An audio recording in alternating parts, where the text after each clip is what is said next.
Hello and welcome to Give and Take, the positives in life. And today's topic is making life work. Isn't that a fantastic topic? And we have a fantastic guest to go along with that topic, and she will introduce herself and share the wonderful things that she's doing in her life. So welcome. Thank you so very much. I'm delighted to be here, and thank you for welcoming me into your home. My name is Keke LiBron, and what's the next question? You're just going to share all the wonderful things that you're doing in your life. So, so you're what do you do? You're I'm an actress and an entrepreneur. Okay. One of the things that I do as an actress and that I really wanted to speak about is I'm a co-star in a movie called Artifice, Loose Fellowship and Partners, directed by Donovan Howard. Okay. Who actually used to work for Spike Lee. Right. And the film that I'm speaking of, Spike Lee actually saw it before it was completed and actually said that it was a very good film. So in the film I play Clarence, an Obia woman, and for people who don't know what an Obia woman is, most people refer to people with these type of skills as a maybe a psychic or a medium or what else do they call them?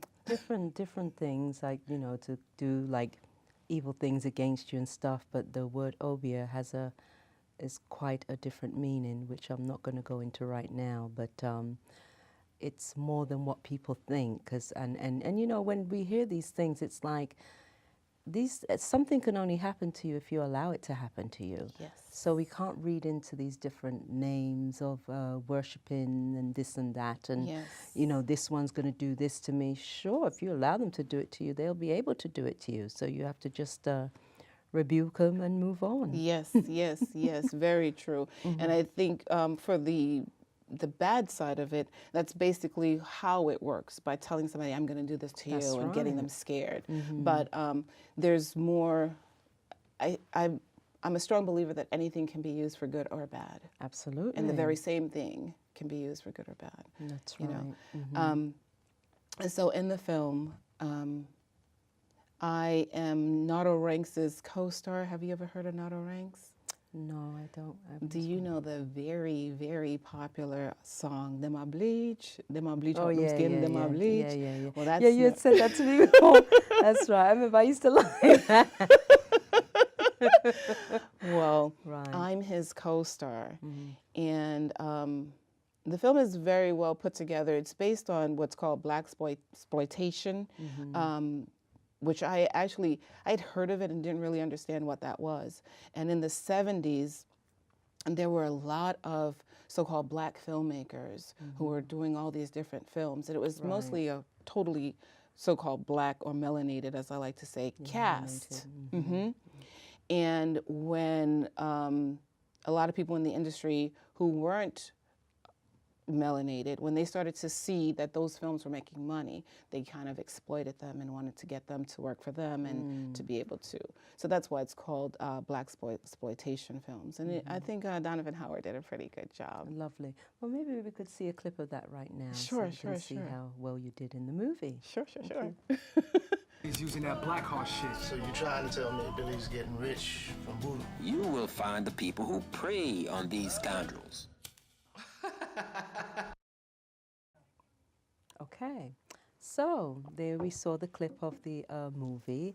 And so how do you get into character when you play those things? I mean, it's almost like an alter ego, right? Very much so. For Clarence, which is that character's name, and what you just heard was actually the trailer, a piece from the trailer. Getting into character for that particular piece entailed me looking at what I did know about Obia or Obia women. And one of the things that I hold very dear to my heart is, I remember my family is Costa Rican and Jamaican. Okay.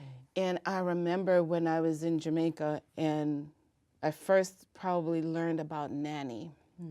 Have you ever heard of Nanny? No. Nanny was a Maroon, and she's actually on the bills out there, some of the money. And I remember learning about Nanny, who used her skills to defeat the British. And so when we talk about using it for something positive, she was able to save her people, your people, my people, our people from the British by using what people refer to today as obia. So I looked at her. If you ever get a chance and you're in Jamaica, you ever see the Money with Nanny on it, she's beautiful skin, long necked, and her hair is covered. And I've always thought of her and the positiveness that so-called obia can do or be used for. And so I thought about her, I thought about what I knew about her, and then there was a Steven Seagal movie, and every time I bring this up, people are like, oh, that's not real Jamaicans, and I was like, but that's what I knew. That's what I had to hold on to. And I forget the actor who said, when you're portraying someone, you bring a little bit of yourself to that character, or else you're lying. I believe that. You're just lying. And I realized how true that was and how that resonated with me, because as an indigenous person, within me are all the people who came before me. So sitting before you is my mother, my grandparents, my great-grandparents, all the way back to the first woman. So I am the past right now here in your present, and I've given birth to the future by having my 2 children. So ingrained in me are all of those women and all of those men and all of those gifts that they had. So when I went to portray Clarence, a lot of people, some people, especially a lot of people who are Christians, they're like, why would you do that? And other people said, that role called you. You got called to that role, and I was very comfortable with the role. That's good, and it's important to know that you were called to do something. And you know, some people might question, like, why are you doing that? Like, why are you following this? Or, you know, that happened to me recently when we was having a conversation about religion, and someone said to me, "Oh, you're not Christian." It's like, well, you know. Do I believe in Christianity? Christianity exists, and it was a part of my journey, and so I have a lot of respect, and I have a lot of love for Jesus Christ, because it's why I'm here today. But I've chosen another path, and so I'm not, like, just because I'm saying I'm not a Christian doesn't change anything. I am who I am, and I have a love for everybody, and everybody's religion, everybody's faith, everybody's belief, because it all connects to just one source, and that's it. So it doesn't, so this categorized thing about whether I'm a Christian or whether I'm this and whether, it doesn't matter. What matters is that we're all connected. Very much so. Very through much the so. one, through God. The one source. Right. Yeah. I remember my minister, I don't go to church, or I'm not a Christian or religion, nothing like that, but I don't know if you've ever heard of Unity.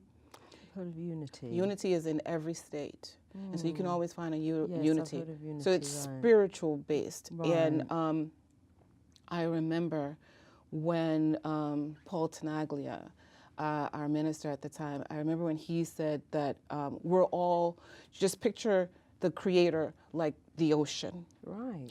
And you are That's a a drop good in that analogy. ocean. But you cannot We are. ever be separated from the source. You're No. you're part of the source. Wherever you are part of the source, Right. and you're connected to the source. So this labeling, I've always had a problem with labels, and I see why now. Labels are not a good thing. That's why we are separated. Right. Because of the different labels.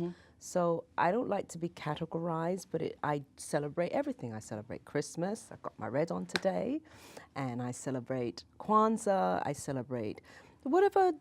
I believe in it, and I have faith in it, and I have a lot of love for it, because they're all my brothers and sisters who are celebrating and have faith in different areas. So I have respect for that.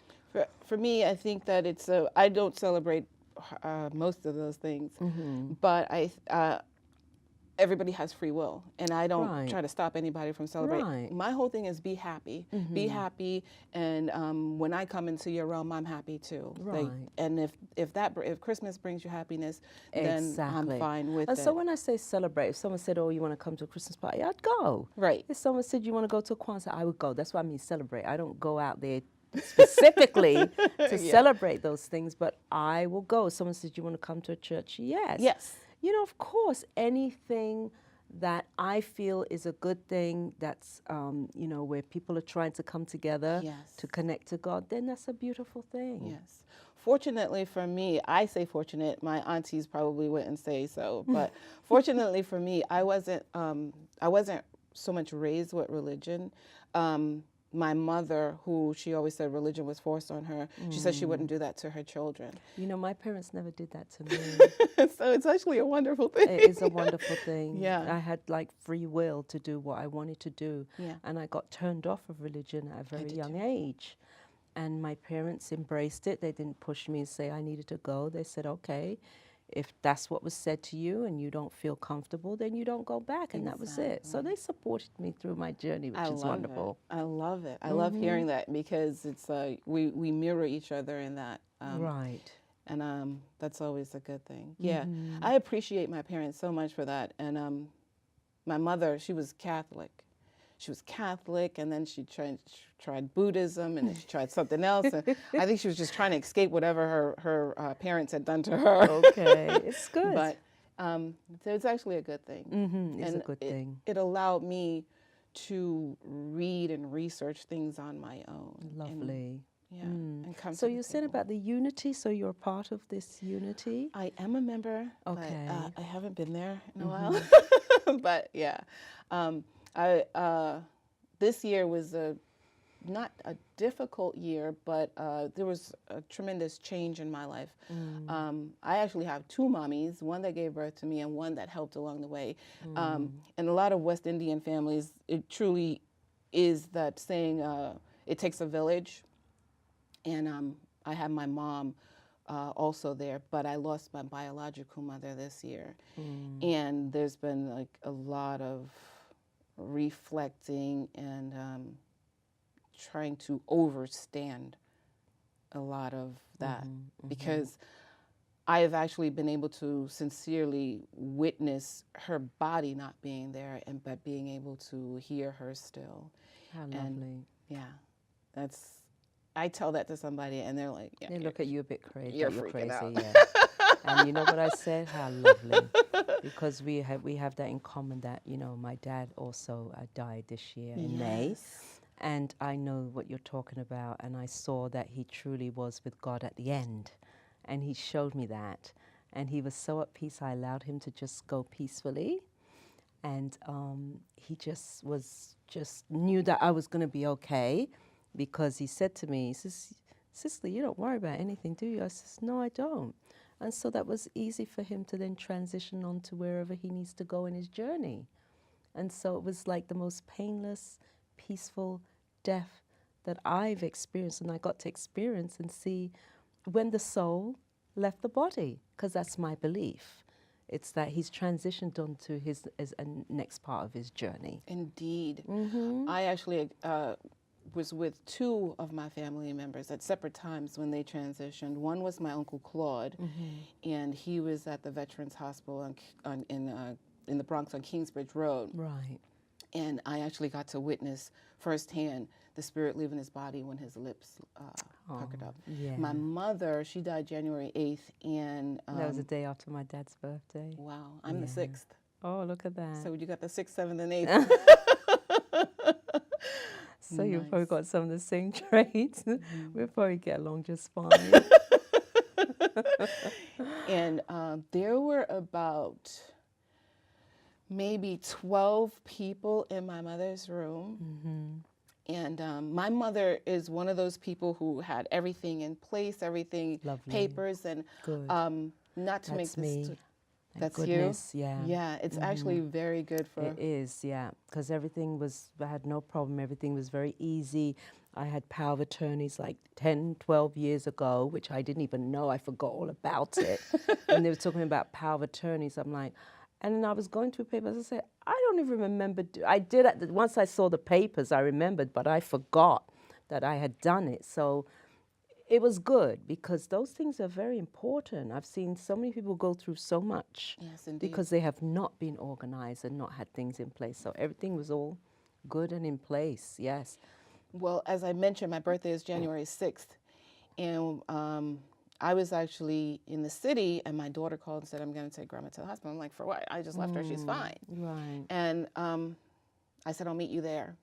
My daughter, they had a bed for her at Bellevue Hospital.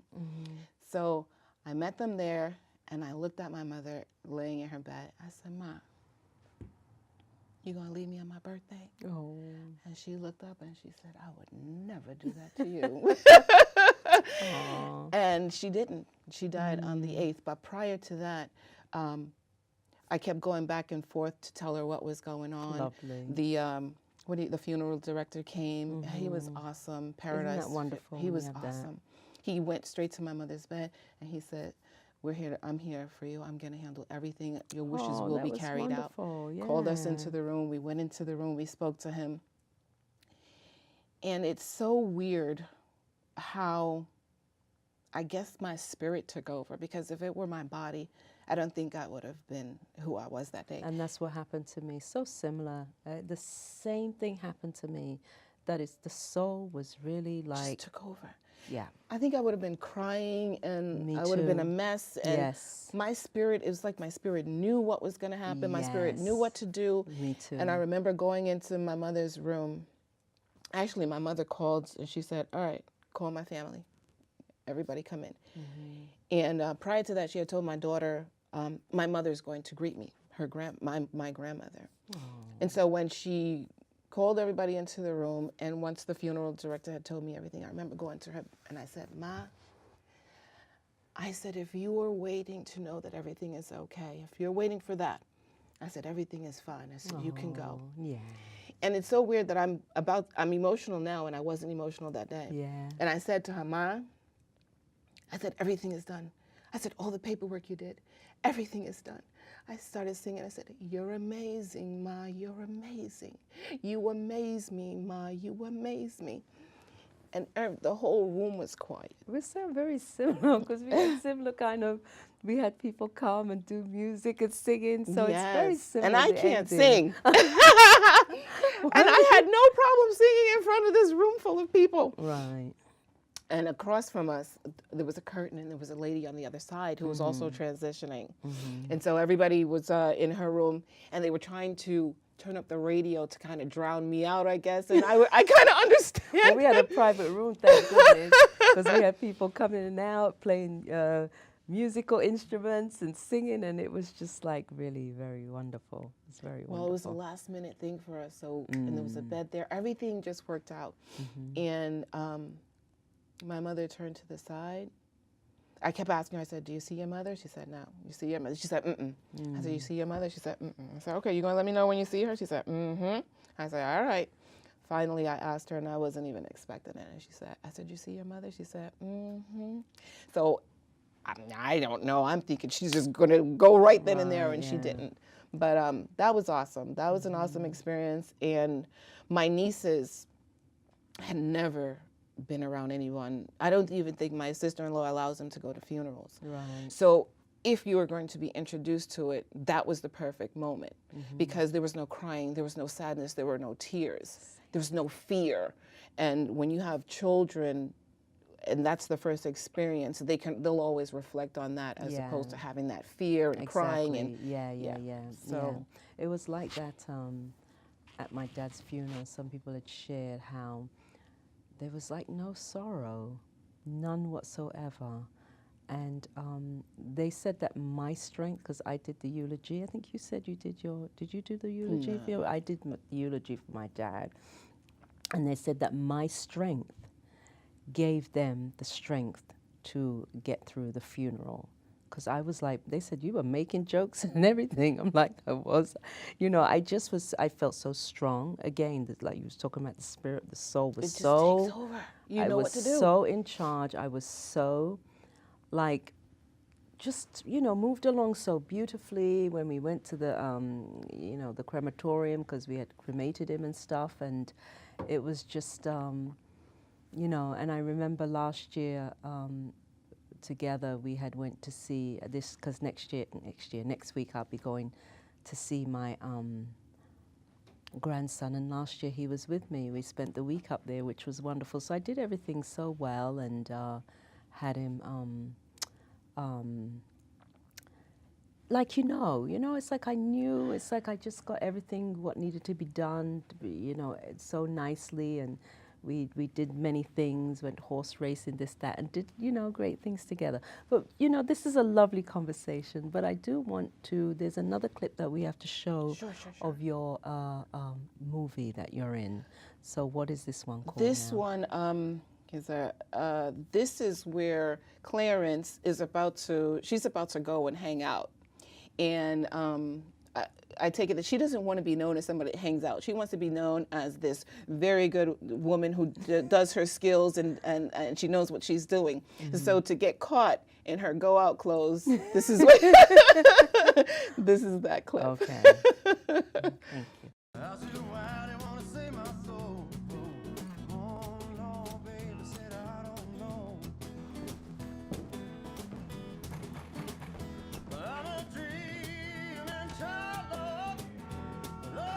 Why are you here? Yo, we have to talk. It's past my bedtime. How about tomorrow? Okay, so that was a fast transition, and the heels were shown and everything, you know. So tell us about that. That's Nardo Ranks in that clip. He is such a wonderful person to work with. He was a musician for a very long time and very, very, very well known. And we did a radio show recently, and he called in, and he says, yeah, you know, I tried the octane thing now, I like the octane thing. So I was like, you would think that he's been doing it for a while, because he's really, really good at it.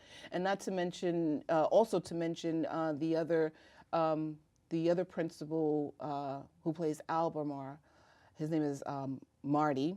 And then you have my son Lennon, who's a very well-known artist. He's he doesn't call himself a rapper. I forgot what he calls himself, or rap art. He doesn't call himself rap, but it's rap as we know it. But probably just a little bit more positive. Right. Yeah. Yeah. And you're an entrepreneur. I want to talk about that because the time is going so quickly. Wow. Okay. So I want to talk about your entrepreneurship. I have a T-shirt line called Original Origins, and through my shirt, which I bought you one. Oh, okay. Thank you. And look at this. I designed that bag. bag. How did she know that I was going to be wearing red? Original Origins is my T-shirt line, which has various sayings or symbols on them, and that represents the power of the woman. We have all these shirts that have these male Power of the woman. Yeah, it's really, without being vulgar, it's the V. It's the. You've been so very kind with the size. Lovely. It's too Thank big you. for you, actually. Yeah, sure, really. Thank you. That's the classic V. It's a mighty V line, which represents the power of women, and to get your power back. Don't give your power away. Respect yourself. And this, if you know who Eve Ensler is? Eve Ensler, the Vagina Monologues. Well, we had done a show with Fourth Universalist Society. Hey, ladies. And they're an awesome group who raised money for 3 women's organizations, Horizons, Fourth Universalist Society, and Haitian Women for Haitian Women Refugees. And so with our performances, the ticket sales from the performances, which I played the Coochie Snorter, if you know anything about the Vagina Monologues. With that, and they did an auction, and my T-shirts, they raised $19,000 that was divided among the organization. So I'm very proud of that. And their show is put on every March. Okay. And that was my first time really back on the stage and in theater. And then after that, I did I'm Sorry off Broadway, that was written and directed by Bonnie Wright. Okay. And that it's weird how things happen. I had just lost my boyfriend. He died in 2014. I got cast in this role to play a woman who lost her husband, but she could still Wow, hear look at him and that. see him. And Nothing by accident, right? I know. But I do want to say you're on Twitter, you're on Facebook, and you're on SAG and different things. So the credits will be there so that people will be able to see it. I wanted to get that in before the time sort of runs out and stuff. But I want to thank you for my T-shirt. You're very welcome. I appreciate it. That's very nice. And to see you doing all these great things in your life and sharing the personal thing about your mother. We both had that thing in common. We've got quite a bit in common. It's quite, like we said, no Asta. And I don't want to go amiss by saying, thanking Gail, Yes. who I met Gail at Cologne. Trader Joe's. So now you know where I shop. So she was the one that said that you would be fantastic to come on the show, and she was so right. And so I want to thank her for that. Yes. Thank you, Gail. Thank you, Gail. And so the last minute, what would you like to say to the viewers? I would like to say that you make life happen by what you think and what you put out and what you do, your actions to yourself and to other people. And also, one of the things that I'm into doing is independent films. And if there is somebody out there that's striving to be an artist or thinking about how to get into the business, you can definitely reach out to me. If you have a film that you're working on, run it by me. I'm pretty good with, I do a lot of, I help a lot of students out, Columbia and NYU. So if somebody's working on something, definitely hit me up. If it's positive, I'm usually very much open to those things. Lovely. I'll work with them. Excellent. And for free. Great. Some things I do for students, I do those things for free. So Keke, I know that your personal sharing will do much for people who go through different things, and especially something personal like losing a mother or a father is and for you being so open and with your feelings, it's important that people see that. And so I want to thank you, and I know that you're going to do amazing things with this show. When people see this, they're going to say, wait. yes. It will be, the movie Artifice Loose Fellowship and Partners will be on video on demand January 13th. I forgot to mention that. Okay, lovely. So everybody will be able to And see so I just would like to say thank you for coming on, Keke. Thank you for having me. And I'm coming to the end now. So I want to wish everybody a wonderful holiday, or the holidays that you celebrate and stuff. And, and for the new year, you'll see some newness coming in the new year from Give and Take, the Positives in Life. And I want to thank you all for your support, and enjoy your holidays, whatever you celebrate. I know I said that before, but I'm saying it again. And of course, I like to end by saying your level of consciousness is the gateway to your future. Thank you.